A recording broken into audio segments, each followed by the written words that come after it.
Story 1. So I'm going to tell you the story of my brief encounter with a man called Happy. Even though it happened around 9 years ago, sometimes he still crosses my mind, especially on gloomy overcast days in LA, just like the day I met Happy.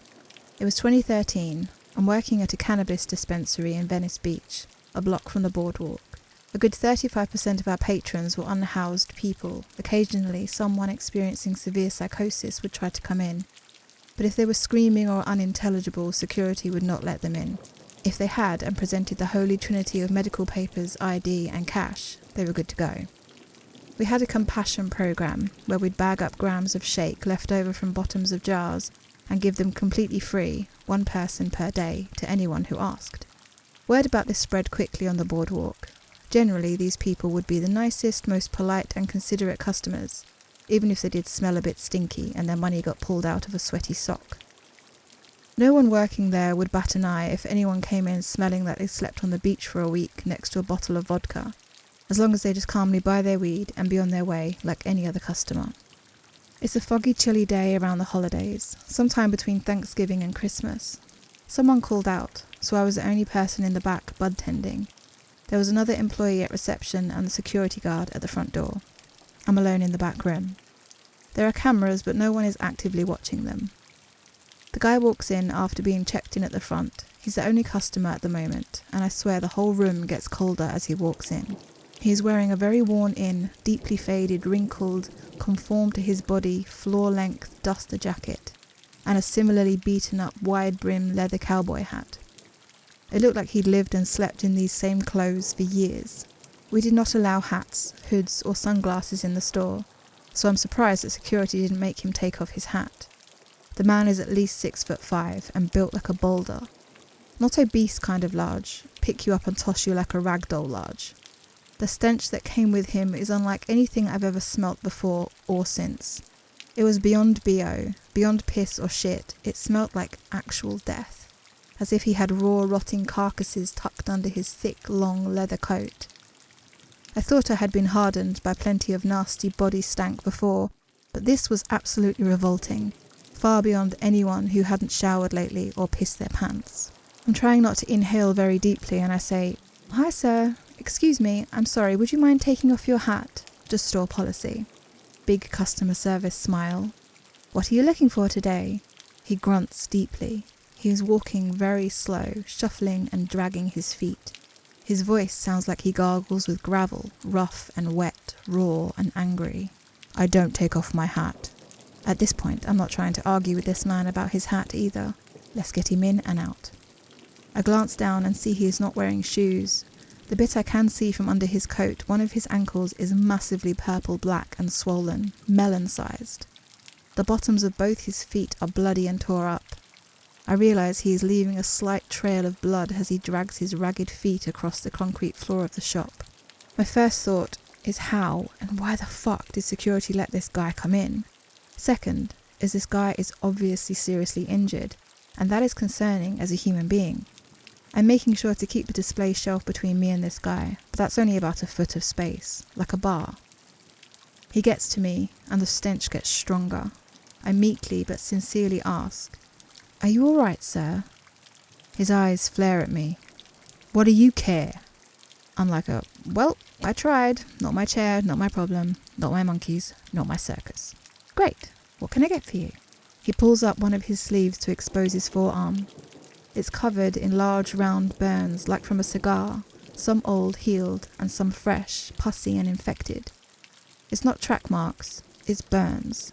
He also has a jagged, homemade-looking stick-and-poke tattoo of a smiley face, a crooked circle, 2 lines for the eyes, and scabbed-up curve of a smile. He points at this tattoo. "Happy. My name is Happy." The rotting stink was so strong, and I needed to breathe little gasps, the least possible. "I walked here. I walked all the way from Pasadena." I'm like, "Wow, sir, that's a very long walk.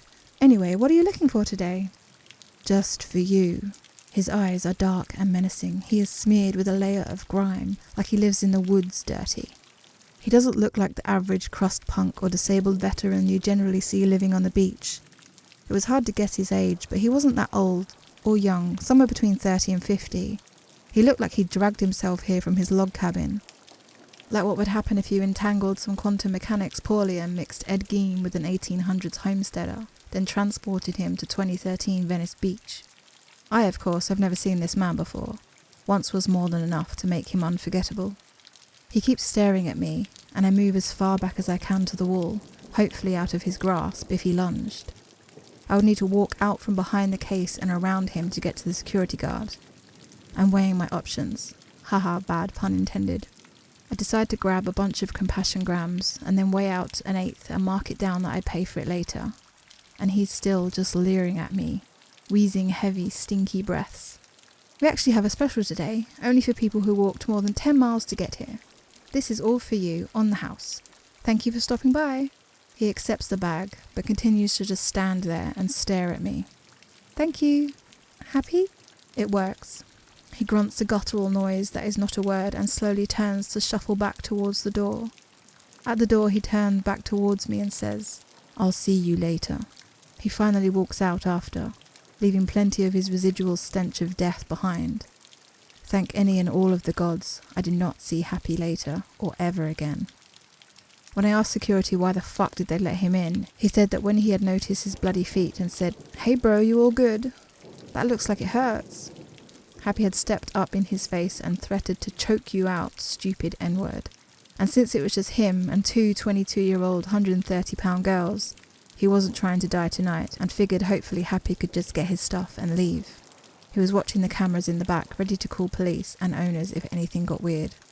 Apparently we had different definitions of weird, but I understood his reaction, and ultimately we're all fine, just spooked and creeped out, and now needing to clean blood off the floor with bleach and gloves, and texting our boss that he owed us free weed about it. He agreed, and we all lived happily ever after. Story 2. I was all alone with an infant. Most of my money comes from babysitting. There was a pair of loving parents whose 1-year-old I watch every week. One day there was a knock at the door. The mum told me that a lady was coming to pick something up, so I assumed that it was her. I opened the door to a raggedy man in a stained white top. The moment I saw him, I froze with just the door open a crack. He asked me if the dad of the kid I was babysitting was home. It was clear he was up to no good, so I lied and said that it was only me and my older brother. The guy then stepped uncomfortably close to the door and asked if he could come inside to check. I was alone with a 1-year-old. I said that it wasn't my house and I couldn't let him in, but I could take a message for the parents. He told me to tell them guilty wanted them. I uncomfortably smiled and shut the door. I immediately called the kids' parents as I ran around the house locking the doors and windows. I watched the guy take a picture of the house and leave. My uncle, whom I trust, showed up in 2 minutes with a weapon to protect me and the baby after hearing what happened. Police were called to patrol the area. When the parents got home, they told me that the guy had some issues with them and came looking to fight the dad. Story 3. One of my favourite places to go on walks is the city cemetery. It's quiet, shaded, and next to a mildly busy intersection should something out of the ordinary happen. Sometimes there are other walkers to politely smile to. Other times there are mourners to politely avoid. And there is wildlife like geese, squirrels, and an occasional owl. I was in the old part of the cemetery when this happened. It's smaller than the main cemetery but more hilly for better cardio. A large white SUV with tinted windows pulls into the cemetery. No big deal. Probably not mourners, as this portion is so old. The most recent grave that I have seen was dated from 1960, with the vast majority coming from the 1800s. But maybe looking for a family grave for history's sake. I note where they are going, as to not disturb them. But they don't stop. Again, not a problem. The plates were out of country, so I figured they are looking for a plot. I adjust course to give them space. As a history nerd, I think how cool it is to see someone tracing their history. We talk a lot about shivers up the spine or neck hairs standing up around here, and that's what happened to me. This SUV was not stopping. Instead, they started to follow me. I adjusted course again, and they did too. At one point they were directly parallel to me, just a series of plots away. By now I had shut my music off but kept my earbuds in. I slowed my pace and made sure to acknowledge them. Yes, I see you, creepy SUV. Keep your distance and I will keep mine. I notice that they have a passenger window, rear, rolled down, and a woman in the back seat. She quickly ducks down when she saw me staring at them. The driver and the front passenger still had their windows up. This SUV had now slowed down even more, almost to a stop, and I picked up my pace and did a little half jog across the lawns. That little voice in my head was telling me to stay calm and alert, but to get going. I pulled up my phone to call my husband to tell him what was up while I gripped my car key in my fist, not between my knuckles, as a makeshift weapon. The moment I did this, that SUV moved again to pace the rows. I made it to my car and they had manoeuvred themselves to face my vehicle, albeit almost the full way across the cemetery. When I left, they did too. Now logically, they were probably looking for a plot. The lady in the back seat was no older than 25, so she probably got embarrassed when she realised how weird her family members looked, following me around like that. And who targets people in a cemetery?